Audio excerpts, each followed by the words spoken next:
Hello, ഞാൻ ശ്രീരാജ് രാജശേഖരൻ. നമ്മുടെ ചാനലിലേക്ക് സ്വാഗതം. അപ്പം ഈ അടുത്ത കാലത്തായിട്ട് സോഷ്യൽ മീഡിയയിൽ ഭയങ്കര ചർച്ചാ വിഷയമാണ് എമ്പുരാനും തുടരും. അപ്പൊ ഈ രണ്ട് സിനിമ കണ്ട ഒരു പ്രേക്ഷകൻ എന്ന നിലയിൽ, അതുപോലെ അതിലുപരി ഒരുപാട് നെഗറ്റീവ് റിവ്യൂസ് പറയുന്ന കുറേ മൂവി റിവ്യൂസ് ഒക്കെ ഞാൻ കണ്ടിട്ടുണ്ടായിരുന്നു. അപ്പം അതിന്റെ ഒരു അടിസ്ഥാനത്തിൽ എനിക്ക് തോന്നിയ കുറച്ച് കാര്യങ്ങൾ നിങ്ങളുമായിട്ട് ഷെയർ ചെയ്യണമെന്ന് തോന്നിയത് കൊണ്ടാണ് പൊതുവെ ഈ ഒരു വീഡിയോ ചെയ്തത്. അല്ലാതെ നമ്മളങ്ങനെ നമ്മുടെ ചാനലിൽ ഇതുവരെ മൂവി റിവ്യൂസും ചെയ്തിട്ടില്ല, മൂവി റിവ്യൂ പറയാനും വന്നതല്ല.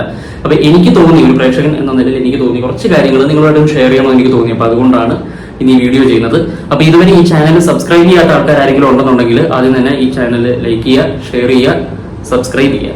അപ്പം ഈ കഴിഞ്ഞ 2-3 മാസമായിട്ട് സോഷ്യൽ മീഡിയയിൽ ഭയങ്കര ചർച്ചാ വിഷയമാണ് എമ്പുരാനും തുടരും. അതിലുപരി ഈ സിനിമയുടെ മൂവി റിവ്യൂസ് ആണ് ഭയങ്കര ട്രെൻഡിങ് ആയിട്ട് നിൽക്കുന്നത്. ഞാൻ പൊതുവെ മൂവി റിവ്യൂസ് കാണുന്ന ഒരാളല്ല. അതിന്റെ റീസൺ എന്താണെന്ന് വെച്ച് കഴിഞ്ഞാൽ, എനിക്കത് ഇന്ന് വരെ നമ്മുടെ മൂവി റിവ്യൂസ് ആയിട്ട് എനിക്കൊന്നും തോന്നിയിട്ടില്ല. ഇവിടെ യൂട്യൂബിലൊക്കെ നമ്മൾ ഒരുപാട് മൂവി റിവ്യൂസ് ചെയ്യുന്നവരുണ്ട്, പക്ഷെ ഇന്ന് വരെ എനിക്കത് റിവ്യൂ ആയിട്ട് തോന്നിയിട്ടില്ല. ഒട്ടുമിക്കത് ഒരു 90% മൂവി റിവ്യൂസ് ചെയ്യുന്ന മൂവി റിവ്യൂ ചാനലിൽ നമ്മൾ കാണുന്നത് ഒരു സിനിമ ഇറങ്ങും, ആ സിനിമ റിലീസ് ചെയ്യുന്നതിന് മുമ്പ് തന്നെ തുടങ്ങും ആ സിനിമ എങ്ങനെ നശിപ്പിക്കുക എന്നുള്ള രീതിയിൽ.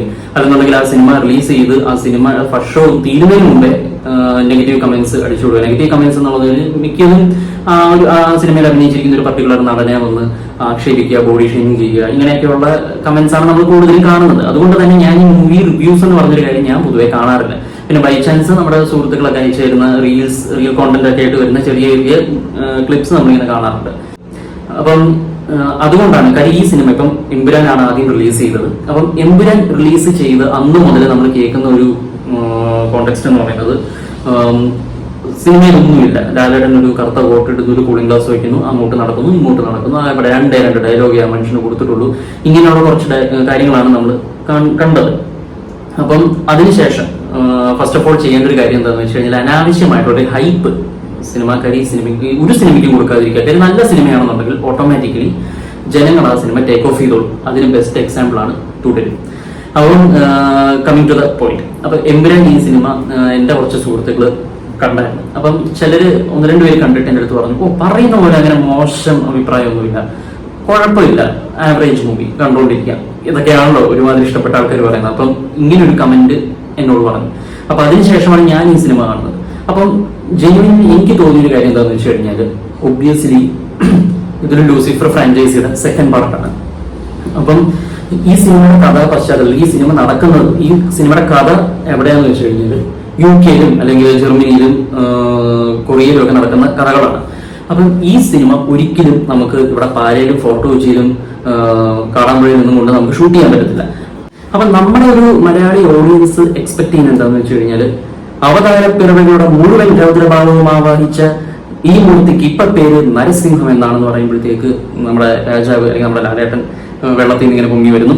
അപ്പം ഈ ഒരു കോൺസെപ്റ്റിലാണ് നമ്മുടെ മലയാളി ഓഡിയൻസ് ഇപ്പോഴും നിൽക്കുന്നത്. നമ്മുടെ മലയാളി ഓഡിയൻസിന് എപ്പോഴും ഒരു ലാലേട്ടൻ നമുക്ക് എന്ന് പറഞ്ഞു കഴിഞ്ഞാൽ ഇതുപോലെ ഒരു നല്ലൊരു അടിപൊളി ഇൻട്രൊഡക്ഷൻ ഒക്കെ കൊടുത്ത് മുണ്ടൊക്കെ മടക്കി കുത്തി മീശയൊക്കെ പിരിച്ച് ഒരു മുഴുനീള ഒരു 5-10 മിനിറ്റ് നീണ്ടു നിൽക്കുന്ന ഒരു വലിയ ഡയലോഗൊക്കെ പറഞ്ഞ് ഒരു നല്ലൊരു നാടൻ തല്ലൊക്കെ കണ്ടു കഴിയുമ്പോഴത്തേക്കാണ് നമ്മുടെ ആൾക്കാർക്ക് എൻജോയ് ചെയ്യാൻ പറ്റത്തുള്ളൂ.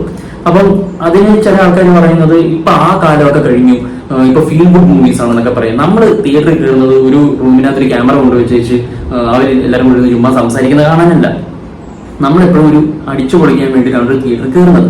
അപ്പം അങ്ങനെയുള്ള സിനിമകളുടെ കാലം കഴിഞ്ഞു എന്ന് പറഞ്ഞവർക്ക് വേണ്ടിയിട്ടുള്ള ബെസ്റ്റ് എക്സാമ്പിൾ ആണ് കടുവ എന്ന് പറഞ്ഞ സിനിമ. കാര്യം ഈ കടുവ എന്ന് പറഞ്ഞ സിനിമയിൽ കംപ്ലീറ്റ്ലി ഒരു ടിപ്പിക്കൽ ഷാജി കൈലാസ് ഒരു ടച്ച് ഉണ്ട് ആ സിനിമയ്ക്ക്. അദ്ദേഹത്തിന്റെ ഒരു പഴയ സ്റ്റൈൽ ആ സിനിമയെ കൊടുത്തിട്ടുണ്ട്.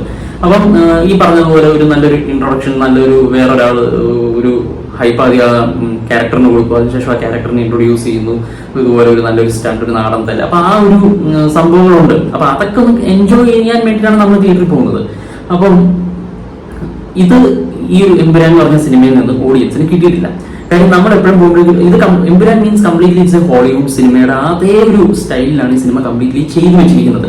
ആക്ച്വലി എൻ്റെ ഒരു അഭിപ്രായം പറയുകയാണെന്നുണ്ടെങ്കിൽ മലയാളത്തിന് കിട്ടിയിട്ടുള്ള ഏറ്റവും നല്ലൊരു മേക്കിംഗ് ആണ് സിനിമയ്ക്ക്. കാര്യം നമുക്ക് അഭിമാനത്തോടു കൂടി പറയാം, കാര്യം ഇത്രയും നല്ലൊരു ടെക്നോളജിയൊക്കെ യൂസ് ചെയ്ത് എടുത്തിരിക്കുന്ന ഒരു സിനിമയാണ്.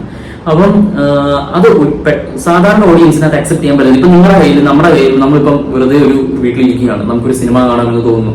നമ്മുടെ കയ്യിൽ ഒരു ഇംഗ്ലീഷ് സിനിമയുണ്ട്, ഒരു നല്ല അടിപൊളി ലാലേട്ടൻ സിനിമയുണ്ട്, മലയാളം ഒരു പഴയ നാടൻ സിനിമയുണ്ട്. നമ്മൾ ഏത് കാണും? തീർച്ചയായിട്ടും 99% ആൾക്കാരും ഈ മലയാള സിനിമ കാണത്തുള്ളൂ. അതാണ് നമ്മുടെ പ്രിഫറൻസ് എന്ന് പറയുന്നത്. അപ്പം എൻ്റെ ഡിഫറെന്റ് ആണ് ഓഡിയൻസ്. ഇപ്പൊ തമിഴിലും തെലുങ്കിലും വേറെ ഓഡിയൻസ് ആണ്. ഇപ്പൊ തെലുങ്കിലൊക്കെ ചെന്ന് കഴിഞ്ഞാൽ ബാലയ്യൊക്കെ ഒരൊറ്റ വിരലെ പിടിച്ച് വില്ലനെയൊക്കെ പിടിച്ച് കറക്കുന്ന സീനൊക്കെ ഉണ്ട്. അത് നമുക്ക് അക്സെപ്റ്റ് ചെയ്യാൻ പറ്റില്ല. അവരതൊക്കെ ഭയങ്കര ഹീറോയിസ് ആയിട്ടാണ് അവരതിനെ കാണുന്നത്. അപ്പം അതുപോലെ തന്നെയാണ് ഇതിനകത്ത് സംഭവിച്ചിട്ടുള്ളത്. സെക്കൻഡ്, നമ്മൾ തുടരും എന്ന് പറഞ്ഞ സിനിമയിലോട്ട് വന്നു കഴിയുമ്പോൾ ഒരു ഹൈപ്പും ഇല്ലാതെ, ഒരു മാർക്കറ്റിംഗും ഇല്ലാതെ വളരെ മൈൽഡായിട്ട് വന്നു. ജനങ്ങൾ ഓട്ടോമാറ്റിക്കലി ടേക്ക് ഓഫ് ചെയ്തൊരു സിനിമയാണ് തുടരും. അപ്പം ഈ തുടരുവാണെന്നുണ്ടെങ്കിലും ഈ പറയുന്നത് പോലെ ഭയങ്കര സംഭവം എന്നൊന്നും സിനിമ കണ്ട ഒരാളെന്ന നിലയിൽ എനിക്ക് തോന്നിയിട്ടില്ല. But it's okay, it's A good feeling എന്നെനിക്ക് പറയാൻ പറ്റും. കാര്യം എന്ന് വെച്ച് കഴിഞ്ഞാൽ നമ്മൾ ഉദ്ദേശിക്കുന്ന രീതിയിലുള്ള ഒരു മോഹൻലാലിനെ അവർ ആ സിനിമയിൽ കൊണ്ടുവന്നിട്ടുണ്ട്. മോഹൻലാലിന്റെ കുറച്ച് പഴയ മാനറിസംസും അതുപോലെ ഈ പറഞ്ഞ സെക്കൻഡ് ഹാഫ് ഒക്കെ കാണുമ്പോൾ എല്ലാവർക്കും അറിയാം, ഒരു ചാടി വന്നുള്ള ഫൈറ്റ് സീനും കാര്യങ്ങളും ഒക്കെ നമുക്ക് ആ സിനിമയിൽ നമ്മൾ ആഗ്രഹിച്ച പോലെയൊക്കെ നമുക്ക് കാണാൻ കഴിഞ്ഞിട്ടുണ്ട്. അപ്പൊ അതുകൊണ്ട് തന്നെയാണ് ആ സിനിമയ്ക്ക് ഭയങ്കരമായിട്ടുള്ള ഒരു ഗ്രോത്ത് ആ സിനിമയ്ക്ക് ഉണ്ടായത്. ഇപ്പോഴും സോഷ്യൽ മീഡിയയിൽ കംപ്ലീറ്റ് ചർച്ച, എനിക്ക് തോന്നുന്നു മോഹൻലാൽ സാറിനെക്കാട്ടിലും ഏറ്റവും കൂടുതൽ ചർച്ച വിഷയമായിട്ട് നിൽക്കുന്നത് നമ്മുടെ ജോർജ് സാറ് തന്നെയാണ്. കാര്യം വളരെ വ്യത്യസ്തമായിട്ടുള്ള ഒരു ക്യാരക്ടറായിരുന്നു. അപ്പം ഞാൻ പറഞ്ഞു വന്നത് എന്താണെന്ന് വെച്ച് കഴിഞ്ഞാൽ, ഇപ്പൊ പൊതുവെ കുറച്ച് മൂവി റിവ്യൂവേഴ്സ് റിവ്യൂ ചെയ്യുന്ന ആൾക്കാർ ഈ കഴിഞ്ഞ ദിവസം ഒക്കെ ഞാൻ ഈ 1-2 വീഡിയോ കണ്ടായിരുന്നു ബൈ ചാൻസ്. ഞങ്ങൾക്ക് ഈ മൂവി റിവ്യൂ ചെയ്യുക എന്ന് പറഞ്ഞു കഴിഞ്ഞാൽ അത്ര നിസ്സാര കാര്യമൊന്നുമില്ല. രാവിലെ ഒരു സിനിമ കാണുന്നു, ഉച്ചയ്ക്ക് ഒരു സിനിമ കാണുന്നു, വൈകുന്നേരം ഒരു സിനിമ കാണുന്നു, അതൊക്കെ ഭയങ്കര പ്രഷർ പിടിച്ച ജോലിയാണ്. എന്നിട്ടാണ് ഞങ്ങൾ ഈ മൂവി റിവ്യൂ ചെയ്യുന്നതെന്നൊക്കെ പറയുന്നവരുണ്ട്. അപ്പൊ ആ ചേട്ടന്മാർക്ക് വേണ്ടി ഞാൻ പറയുകയാണ്, 4-5 വർഷം ഒക്കെ കഷ്ടപ്പെട്ട് ഒരു സ്ക്രിപ്റ്റ് എടുക്കുന്നു, അതിനുശേഷം ഒരു ഡയറക്ടറിനെയും അല്ലെങ്കിൽ ഒരു നടനെയും പോയി കണ്ട് ആ സ്ക്രിപ്റ്റ് ലോക്ക് ചെയ്യുന്നു, എന്നിട്ട് ആ നടന്റെ ഡേറ്റ് കിട്ടാൻ വേണ്ടിയിട്ട് വർഷങ്ങളോളം വെയിറ്റ് ചെയ്തിരിക്കുന്നു. അവസാനം ആ സിനിമ പ്രീ പ്രൊഡക്ഷൻ വർക്കൊക്കെ കഴിഞ്ഞ് ആ സിനിമ ഷൂട്ട് ചെയ്ത് എല്ലാം കഴിഞ്ഞ് തിയേറ്ററിൽ എത്തിക്കുക എന്ന് പറയുന്ന അത്രയും എഫേർട്ട് ഉണ്ടോ ഈ ഒരു 3 സിനിമ ഒരു ദിവസം കാണാൻ എന്ന് എനിക്ക് തോന്നുന്നില്ല. ആരും നിർബന്ധിക്കുന്നില്ലല്ലോ നിങ്ങൾ സിനിമ കാണാൻ. പിന്നെ പൊതുവെ എനിക്ക് പറയാനുള്ള ഒരു കാര്യം എന്ന് വെച്ച് കഴിഞ്ഞാൽ, എനിക്ക് അറിഞ്ഞൂടാ, ഇപ്പം റിവ്യൂ എന്ന് പറഞ്ഞ് വരുന്നവർ കൂടുതലും ചെയ്യുന്നത് ഒരു സിനിമ കണ്ടിട്ട് ആ നടനെ ബോഡി ഷെയിം ചെയ്യുക. വിന്റേജോ, എന്ത് വിന്റേജ്? അദ്ദേഹത്തിന് പഴയ പോലെ ഫ്ലെക്സിബിലിറ്റി ഒന്നുമില്ല, ചാടാനും ഡാൻസ് ചെയ്യാനൊന്നും ഇല്ല. ചുമ്മാ ഇങ്ങനെ വന്ന് അദ്ദേഹത്തിന് ആകപ്പാടെ പറ്റിയത് കറുത്ത കോട്ടിട്ട് വന്ന് 2 നോട്ടം നോക്കുക ആൾക്കാരൊക്കെ, ഇങ്ങനത്തെ കുറെ കമന്റ്സ് കണ്ടായിരുന്നു. അപ്പം അവർക്ക് വേണ്ടിയിട്ട് എനിക്ക് പറയാനുള്ള ഒരു കാര്യം എന്ന് വെച്ച് കഴിഞ്ഞാൽ, നമുക്ക് നമ്മുടെ അഭിപ്രായങ്ങൾ പറയാം. നമുക്കിപ്പോൾ ഒരു സിനിമ ഇഷ്ടപ്പെട്ടെങ്കിൽ ഇഷ്ടപ്പെട്ടു എന്ന് പറയാം, ഇഷ്ടപ്പെട്ടില്ലെങ്കിൽ ഈ സിനിമ എനിക്ക് ഇഷ്ടപ്പെട്ടിട്ടില്ല. നമ്മുടെ അഭിപ്രായ സ്വാതന്ത്ര്യം നമുക്ക് എല്ലാവർക്കും ഉണ്ട്. ബട്ട് ഇവിടെ കൂടുതലും മൂവി റിവ്യൂ ചെയ്യുന്ന ആൾക്കാർ പറയുന്നത് സിനിമയെ ആക്ഷേപിക്കുക, അല്ലെങ്കിൽ ഒരു സിനിമ ഇല്ലാണ്ടാക്കുക, അതുപോലെ ഒരു നടനെ ആക്ഷേപിക്കുക, ഒരു നടനെ മോശം പറയുക, കംപ്ലീറ്റ്ലി ആ ഒരു സിനിമയെ നശിപ്പിക്കാൻ വേണ്ടി പറയുന്ന ഒരു വ്യൂ ആയിട്ട് എനിക്ക് തോന്നിയിട്ടുള്ളൂ. എല്ലാവരുടെയും എഫേർട്ട് ഉണ്ട്. കാര്യം അപ്പൊ നിങ്ങൾ ചോദിക്കും, പിന്നെ ഈ സിനിമയൊക്കെ ചെയ്തിട്ട് ഒരു കോടികൾ ഉണ്ടാക്കുന്നില്ലേ? ഈ പറയുന്ന റിവ്യൂ നെഗറ്റീവ് കമന്റ്സ് പറഞ്ഞിട്ടും നിങ്ങളും ഈ യൂട്യൂബിൽ നിന്ന് പണം വാരുവല്ലേ ചെയ്യുന്നത്? അപ്പം അതിലൊന്നും വലിയ അർത്ഥമില്ല. അപ്പം ഈ സിനിമ കാണുമ്പോഴത്തേക്ക് നമ്മുടെ അഭിപ്രായങ്ങൾ നമുക്ക് പറയാം. നല്ലതാണെങ്കിൽ നല്ലതെന്ന് പറഞ്ഞോളൂ, മോശമാണെന്നുണ്ടെങ്കിൽ ഇഷ്ടപ്പെട്ടില്ലെങ്കിൽ ഇഷ്ടപ്പെട്ടില്ല എന്ന് പറയാം. അതുപോലെ അനാവശ്യമായിട്ടുള്ള കമന്റ് പറയാതിരിക്കുക. കാര്യം എല്ലാവരും ഒരുപാട് എഫേർട്ട് എടുത്തിട്ടാണ് ഒരു സിനിമ ചെയ്യുന്നത്. സിനിമ ആയിക്കോട്ടെ, ഷോർട്ട് ഫിലിം ആയിക്കോട്ടെ, മ്യൂസിക് ആയിക്കോട്ടെ, എല്ലാം. അപ്പം ഇപ്പം ലാലേട്ടനെ പറ്റി ഇങ്ങനെയൊക്കെ മോശം പറഞ്ഞതിനെ പറ്റി വലിയ അത്ഭുതമൊന്നുമില്ല. കാര്യം സ്റ്റേജിൽ കയറി പയറ് പോലെ ഹരിമുരളിരവും പ്രവർത്തനമൊക്കെ പാടുന്ന യേശുദാസിനെ പറ്റി പറയുന്നത്, അങ്ങനെയൊക്കെ ഇപ്പൊ പണ്ടത്തെ പോലെ ഒച്ചയൊന്നും പൊങ്ങുന്നില്ല എന്ന് പറയുന്ന ചേട്ടന്മാരെ ഇവിടെ ഉള്ളത്. അപ്പൊ ഈ ചേട്ടന്മാരോട് എനിക്ക് പറയാനുള്ളത്, നല്ല സിനിമകൾ നല്ലതാണെന്ന് പറയുക, സിനിമ കണ്ടിട്ട് അഭിപ്രായങ്ങൾ പറയുക. സിനിമ ഫസ്റ്റ് ഷോ കഴിയുന്നതിന് മുമ്പേ വന്ന് റിവ്യൂ പറയുന്നതിലും ഭേദം സിനിമ കാണുക. അത് 2 ആഴ്ച കഴിഞ്ഞാലും 3 ആഴ്ച കഴിഞ്ഞാലും നിങ്ങൾ ആ സിനിമ കണ്ടിട്ട് അഭിപ്രായം പറയുക. പിന്നെ ഒരു സിനിമയെ നശിപ്പിക്കാൻ വേണ്ടിയിട്ട് ഉള്ള കമന്റ്സ് കഴിയുന്നതും ഒഴിവാക്കുക. ഇതാണ് എനിക്ക് ഒരുപാട് തവണ നമ്മൾ ഇപ്പം സ്ഥിരമായിട്ട് നമ്മൾ 5-6 വർഷമായിട്ട് ഇപ്പൊ ഇതൊരു നമ്മൾ കാണുന്ന ഒരു കാര്യമാണ്. പക്ഷെ ഈ അടുത്തിടയ്ക്ക് ഈ ഒരു കഴിഞ്ഞ 2 മാസമായിട്ട് ഭയങ്കര ചർച്ചാ വിഷയമാണ് ഈ 2 മൂവീസ്. അപ്പൊ അത് കാരണം ഈ കമന്റ്സ് ഒക്കെ നമ്മൾ കണ്ടിട്ടുണ്ടായിരുന്നു. അപ്പൊ അതുകൊണ്ടാണ് ഞാനും ഈ ഒരു കമന്റ് പറഞ്ഞത്.